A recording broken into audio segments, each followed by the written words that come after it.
tulang belakang. Kemarin kita sudah belajar tentang apa? Ada yang masih ingat?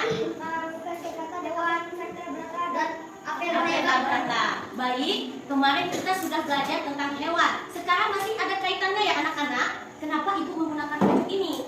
Hewannya itu mereka hidupnya itu di alam, jadi di alam memerlukan makanan dan air juga. Nah, minum apa lagi? Baik. Seandainya tidak ada air, kita tidak bisa minum. Ya, tidak bisa. Yang jelas kalau tidak ada air, semua makhluk hidup di sekitar kita akan termasuk kita, karena itu ekosistemnya manusia juga perlu hewan. Nah, di sini kita akan belajar tentang pentingnya air bagi kelangsungan hidup makhluk hidup. Sekarang ibu bertanya, makhluk hidup itu apa saja? Manusia, hewan.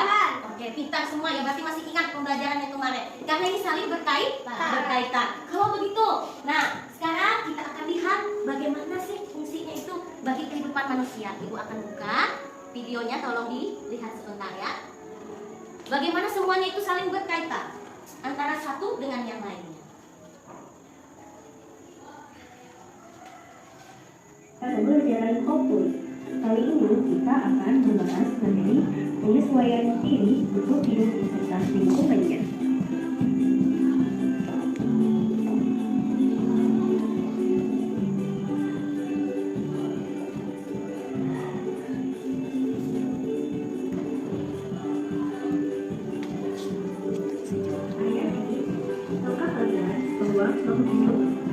Yang pertama, kulitnya agar terhindar dari musuhnya. Kedua, bentar ya, tadi ada hewan apa namanya? Bunglon. Mengapa hewan bunglon itu bisa berubah warnanya ya? menghindar dari musuhnya. Iya, karena untuk menghindar dari musuhnya. Berarti maksudnya di sini bunglon ini apa? Dia pintar, beradaptasi dengan lingkungan sekitarnya.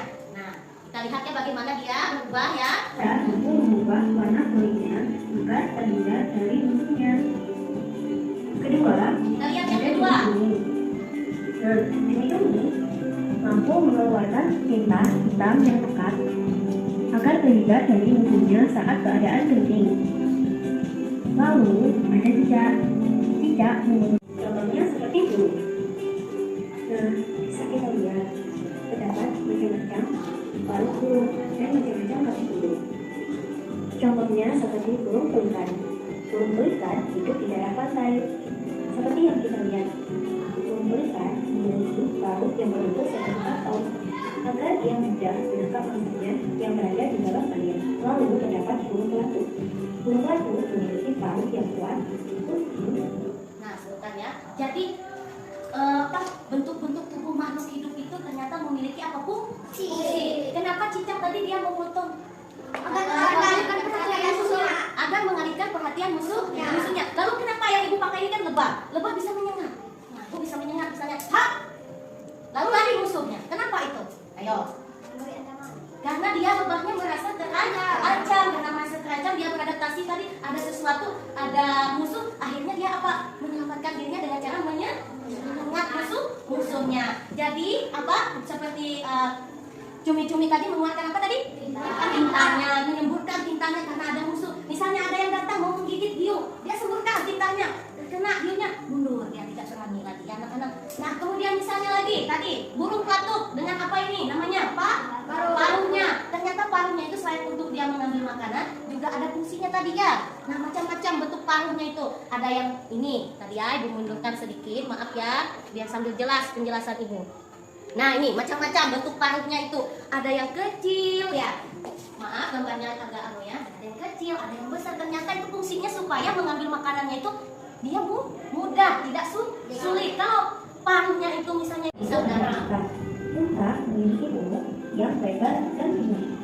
Di dalam buntut tersebut terdapat cadangan makanan seperti lemak dan air. Tumbuhan juga beradaptasi diri. Bayangkan kalau tidak ada air, apa yang terjadi? Ya, hewan juga, karena hewan perlu air. Apalagi tumbuhan. Nah, jadi kalau dengan tumbuhan di sekitar kita begitu, jangan tangannya itu jahil. Apa kata ibu kalau ada tumbuhan jangan tangannya ambil petik daunnya atau coret batangnya, ya. Karena tumbuhannya juga perlu apa? Perlu untuk hidup sama seperti kita manusia. Sekarang Ibu ada beberapa soal teka-teki silang. Siapa yang pernah main TTS? Oh ya, dengan Gibran, maju ke sini. Biar pas kelompoknya dua-dua. Ya, maju ke depan. Videonya tadi atau pelajarannya masih tentang air dan saling berkaitan nih semua. Adakah pertanyaan dulu? Tuh, ya, Maulida. Bertahan apa? Bertahan hidup. Oke. Nah, ini contohnya lagi. Apa fungsi tadi cicak memotong ekornya? Agar mengalihkan perhatian musuh. Oke, baik kita. Yang lain, ayo.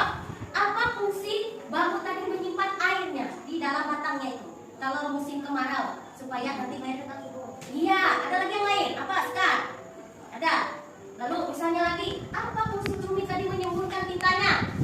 Ada yang masih ingat? Agar menghindar dari musuhnya. Oke, sebelah sini, ayo semangat.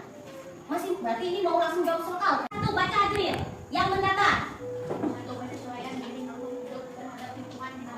Nah, berarti dia mendatar di sini. Apa tadi penyesuaian tuh? Penyesuaian makhluk hidup terhadap lingkungannya apa? Ya, kita hebat. Adaptasi. Isi di bagian atas. Teka-teki silangnya. Isi pada bagian atas. Isi pada bagian atas di sini. Nah, baru nanti kamu isi lagi yang menurun. Adaptasi. Maksud apa lagi yang menurun? Nah, burung yang punya paruh tajam dan runcing biasanya memakan apa? Menurun ke bawah. Jelas sudah? Ada pertanyaan? Kalau ada yang bingung bisa paham sudah. Adaptasi. Cari yang mudahnya dulu, nanti yang sulitnya. Misalnya ada yang belum diingat, nanti lah. Ini. Sudah Candy? Isi di atas ini Candy. Adaptasi. Gunakan. Ya kalian berdua mana? Adaptasi. Berdua ini kelompok. Ya tapi berdua kelompok. Nanti yang nggak kompak. Iya apa? Iya betul. Adaptasi. Nah, ini Evan, tahu nggak Evan? Oh, itu apa tuh punya Evan? Nah, oke ya betul. Iya benar. Mana melihat? Oh ya, nih bagaimana cepat sekali kelompok gimana nih, Gavin? Sabar pilih jawaban. Apa menggunakan kopak dulu? Menggunakan ulah kamu masih tidak menggunakan apa? Bisa. Lihat kamera ibu. Perkenalkan kami dari kelas 5A ingin mempresentasikan hasil kerja kelompok kami. Silakan nama saya Muhammad Adi Rehab. Nama saya Maulida Kawati. Nomor 1. Penyesuaian diri makhluk hidup terdampak di lingkungan dinamakan adaptasi. 2. Bunga mawar dan kaktus memiliki pertahanan diri berupa diri. 3. Kemampuan tumbuhan mengubah warna kulitnya dinamakan mimikri. Menurut 1. Burung yang punya paruh tajam dan runcing biasanya memakan daging. 2. Cumi-cumi melindungi diri dengan cara mengeluarkan tinta. 3. Unta memiliki ciri khusus berupa punuk untuk menyimpan cadangan air. Oke, tepuk tangan untuk teman-temannya. Ya, terima kasih Adril dengan Maulida. Silakan kembali ke tempatnya. Kami dari kelas 5A ingin mempresentasikan hasil kerja kelompok kami. Perkenalkan nama saya Rafael Saputra. Perkenalkan nama saya Eka Lika. 4. Bebek dapat berenang dengan mudah karena kakinya memiliki selaput. 5. Kemampuan cicak memutuskan ekornya dinamakan. Nah, ini hasil pekerjaan kelompok Gavin dan Gibran. Kemudian, ini hasil pekerjaan kelompoknya Maulida dengan Adril. Di sana ada hasil pekerjaannya Aini dengan Naya. Luar biasa. Ini hasil pekerjaan kelompok Sekar dan Bella. Terima kasih ya anak-anak semua. Nah, ini Bella dengan Sekar. Kemudian ini hasil pekerjaan Devin dengan Sapar. Terima kasih Devin dan Sapar. Nah, kemudian ada juga hasil pekerjaan kelompok Candy dengan Naya. Terima kasih kerjasamanya Candy dan Naya. Ini yang terakhir hasil pekerjaan kelompok dari Evan dengan Rafael.